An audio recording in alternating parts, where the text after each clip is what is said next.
날씨가 쌀쌀해지기 시작하는 이맘때쯤 되면 시댁과 며느리들과의 전쟁이 아닌 전쟁을 치르게 되는데요. 왜 이런 갈등을 사서 하는지, 집안의 싸움이 되는 이런 상황을 저는 잘 이해할 수가 없더라고요. 오늘도 어쩔 수 없이 시작되는 김장에 관한 이야기인데요. 구독, 좋아요 눌러주시고 사연 바로 시작할게요. 안녕하세요. 아마도 제 이야기를 들으시면 거짓말이야. 아유, 말도 안 돼. 지어낸 이야기다 하실 분이 적지 않을 거라는 거 저도 잘 알고 있습니다. 그만큼 믿기 힘든 일을 제가 겪어왔고 그 부당함을 이제야 하지 않겠다고 선언한 상황이에요. 세상에 이런 일이 나가도 벽벌을 나갔을 제 이야기를 들어주세요. 저는 8살 딸 쌍둥이를 키우는 전업주부예요. 시댁은 홀 시모에 결혼한 신우 7명이 있고요. 남편인 아들은 셋째입니다. 그러니까 자식이 8명이나 되죠. 지금 와서 생각하면 제 발등을 찍어도 제가 아주 심하게 찍었구나. 왜 내 부모님은 이 결혼을 반대하지 않았을까? 세상에, 요즘 세상에 시누이가 7명이 집안에 누가 시집을 가려고 할까 하고 후회하고 있답니다. 제가 사는 동네 인프라가 초등학교만 있고 학원이나 그런 게 전혀 없는 전원주택 단지에 살고 있어요. 이걸 왜 설명을 하느냐 하면 차가 없이는 아무것도 할 수 없다는 뜻이에요. 등하교도 차로 하고 약국, 병원, 마트도 차 타고 20분 나가야 갈 수 있어요. 그래서 아이들 입학한 후에는 어쩔 수 없이 전업이 되었어요. 왜 미국이 그렇다고 하잖아요. 여자들이 전업을 다 한다는 얘기가 아니라 차 없으면 꼼짝도 못 한다는 거요. 사건의 시작은 시댁에서 김장을 하는데 700포기씩 하세요. 믿어지시나요? 무슨 김치 공장을 하는 것도 아닌데 말이죠. 절임 배추 사서 하면은 저도 좋죠. 하지만 저희 시어머님은 허리도 안 좋으신데 자식들 좋은 거 먹이신다고 고춧가루, 생강, 젓갈 빼고는 모두 다 밭에서 직접 재배를 하세요. 아무리 자식들이 뜯어 말려도 1년 내내 농사를 지어서 자식들한테 바리바리 싸서 택배 보내는 게 낙인 양반이고 말린다고 들어 먹지를 않으니 이제는 그러려니 하고 있습니다. 김장을 해보신 분들은 잘 아실 테지만 김장이란 게 보통 일이 아니잖아요. 시장에서 배추며 무며 각종 양념 준비며 몇 날 며칠을 해도 모자르다는 거요. 그런데 저희는 한수를 더 떠서 김장의 시작은 배추, 무, 파 뽑기로 시작을 합니다. 뽑은 채소는 씻고 손질하고 절이고 저녁을 먹고 이제 다 같이 썰고 다듬고 김장을 위한 만반의 준비를 해요.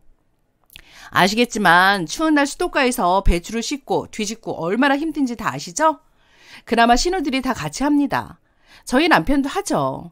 하지만 신우 남편들은 골프를 치러 갑니다. 남자들 손이 훨씬 많이 필요한 일인데 신우들은 자기네 남편들은 평소에 일을 많이 하고 한 분만 직장인이고 나머지는 모두 자영업이에요. 바빠서 친구들과 어울릴 시간이 없다면서 골프 치러 가는 걸 말리지를 않네요. 좀 어처구니가 없어서 저도 애 키우느라 친구 만날 시간도 없는데 저도 같이 갈까요? 웃으면서 말을 했더니 올케는 전업인데 뭐가 그렇게 힘들어? 그렇게 말씀을 하시네요. 원래 이런 건 며느리가 하는 건데 우리가 도와주는 거야 라고 공치사를 하면서요. 제가 이 집 종도 아니고 김장을 자그만치 공장보다 더한 700포기를 담그면서 쌍둥이를 키우는 저더러 하는 게 당연하다고 하네요. 자기네들 신랑들은 놀아도 되고 저는 일해야 하는, 이게 무슨 경우인지 보통의 머리로는 이해가 안 되는 상황이에요. 그 700포기 중에 저희가 많이 먹느냐, 그것도 아니죠. 저희 집은 요즘 작은 스탠드 김치 냉장고에 들어가는 통으로 한 통, 딱 한 통 가져와요. 예전 김치통보다 작은 통으로요. 신랑한테 한 소리 했더니만 잠깐씩 쉬라고 자기가 더 열심히 하겠다는 소리만 하고 있네요. 너는 화도 안 나냐고 했더니 그냥 그러려니 한답니다. 원래 저랬다고. 자기네는 식구들이 많아서 어려서부터 저렇게 어울려서 김장하고 수육도 먹고 했다고. 자기는 매년 해오던 거라 괜찮다고 호구 같은 소리만 해대네요. 다 같이 모인 자리여서 그래 참자 하고 김장하고 돌아오면서 남편에게 난 너네 집 종이 아니니까 내년 김장서부터는 안 가겠다. 그리고 내 위치를 이제 확인했으니 제사도 이제 안 지내겠다 했어요. 올 시어머님 제가 아이 낳고 1년 만에 제가 제사 가져가라고 하셨거든요. 남편이 제사 음식 대부분 자기가 하겠다 약속하기도 했고 어머님 허리가 너무 안 좋으셔서 사실 좋은 마음으로 제사를 가져왔어요. 하지만 그게 모두 부질없더라고요. 음식의 대부분은 신랑이 했지만 치우고 정리하고 하는 거는 제 몫이었고 신우들은 돌아가신 시아버님 제사도 참석을 안 했어요. 아들이 제사를 지내면 되었지 딸이 제사에 참석할 필요가 있냐고 하면서요. 하기사 오히려 안 오는 게 그나마 다행이죠.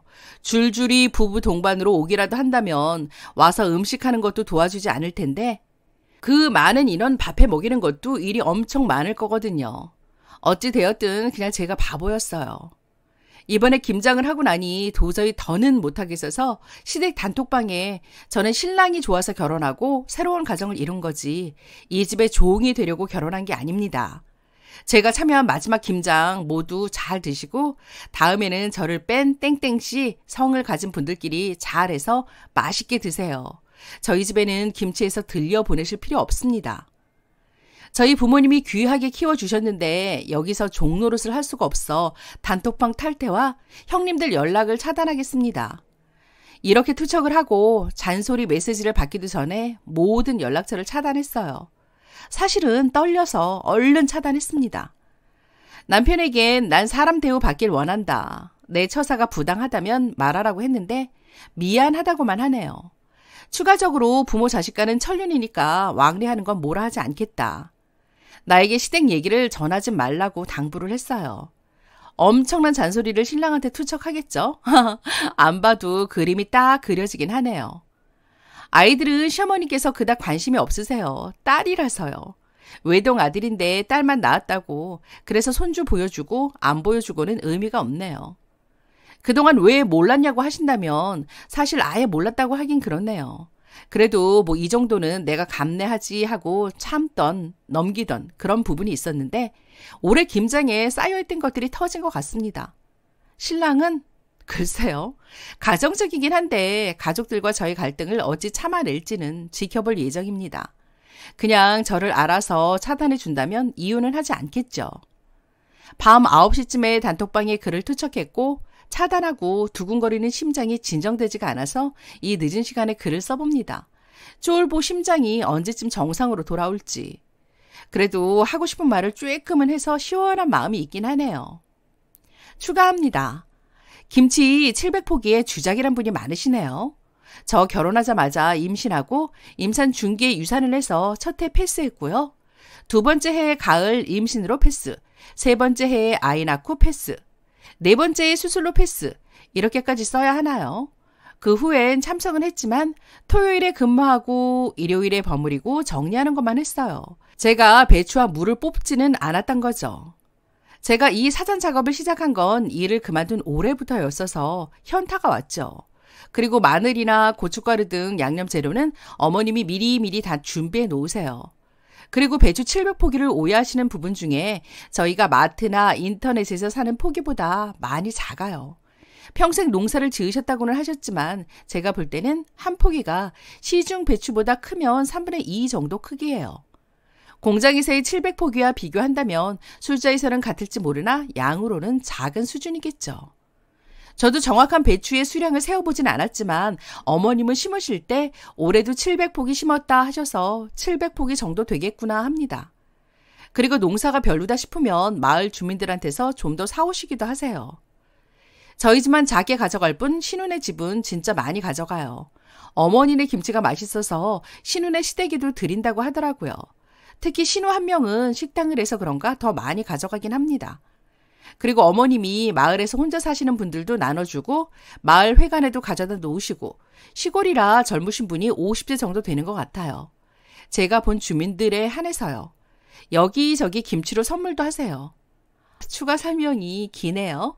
김장은 원래 11월 중후반에 하는데 올해는 빨리 해야겠다고 하신 거 어머니셨어요. 저희 어머님이 강박이 있으셔서 뭘 해야지 하고 마음을 먹으면 그 일이 해결될 때까지 자식들에게 미친 듯이 전화를 하세요. 그래서 다들 어머님의 결정을 따릅니다. 이렇게 설명을 해도 주작이라고 하신다면 더 이상 할 말은 없네요. 저도 결혼 전에 신우 가족들이 김장에 모두 모인다고 했을 때 분위기가 으쌰으쌰한가 보다 했어요. 친정은 개인주의 분위기라 뭔가 으쌰으쌰 분위기가 없어서 신기하기도 재미나 보이기도 했어요. 어머님이 모여 하면 사위들이 다 모였어요. 하지만 결혼해서 보니 어머님의 유산을 어떻게 할지 결정을 못 하셨더라고요. 그래서 사위들이 더 충성하나 싶어요. 결혼 전에는 몰랐던 상황이었고 신랑도 유산에 대한 언급은 없었고 저희가 가진 돈으로 결혼하고 집 사고 했죠. 결혼이 늦었던 편이라 금전적 여유는 있었어요. 남편이 사랑꾼이라 신우들이 많은 것도 그닥 고려사항이 아니었어요. 워낙 신랑이 잘해줘서. 어느 분이 댓글에 어마어마한 유산을 물려주시면 할만하다고 하셨는데 제 수준엔 나름 이 정도면 그냥저냥 먹고 살만해서 유산을 꼭 받아야겠다라는 투지가 불타오르지는 않네요. 그리고 그 유산이 막 어마어마하진 않아요. 혹시 오해하실까봐. 저는 그 돈 아끼지 말고 본인 좋은 거 드시고 따숩게 생활하시면 더 좋겠다는 생각입니다. 추가가 너무 길었네요. 쓰다 보니까 너무 특정지게 쓴 건 아닌가. 신우들이 보고 연락하진 않을까. 좀 쫄리긴 합니다. 또 추가합니다. 이래서 자꾸 추가를 하시는군요. 저는 이혼을 강행하겠다는 것도 아니고 남편이 저를 보호해주지 못할 경우 이혼이라는 마지막까지 생각하고 있다는 거예요. 급 발진이라고 하시는 분들이 계셔서 불만이 없었던 건 아니에요. 큰형님과 둘째 형님이 연세가 있으세요. 젊은 시어머니 나이쯤. 뭐든 강압적이셨고 거의 진짜 시어머니셨죠. 막상 시어머님은 방관자. 아무튼 처음엔 무리해서 적응하려고 했지만 쉽지 않았고 착한 며느리 병이 있어서 남편이 너무 좋으니 참고 넘기자 했던 부분이 컸던 것 같아요. 그냥 참으면 되는 걸. 하루인데 뭐 좋은 게 좋은 거지. 이왕 하는 거 즐겁게 하자. 평상시 제가 저런 사람이라 그렇게 살았어요. 그런데 그날은 진짜 뭐에 홀린 듯이 쎄하던 형님의 눈빛에 그만하자. 뭐 같네. 그 마음이 이제서야 들었던 거죠. 그 자리에선 다 마무리하고 비겁하게 단톡방에 제 할 말만 하고 나왔죠. 어찌 보면 얼굴 보면서 진흙탕 싸움 할 용기는 없었나 봅니다. 사이다 썰 라디오 구독, 좋아요, 공유, 댓글 많이 남겨주시고 다음 사연에서 다시 만나요. 감사합니다.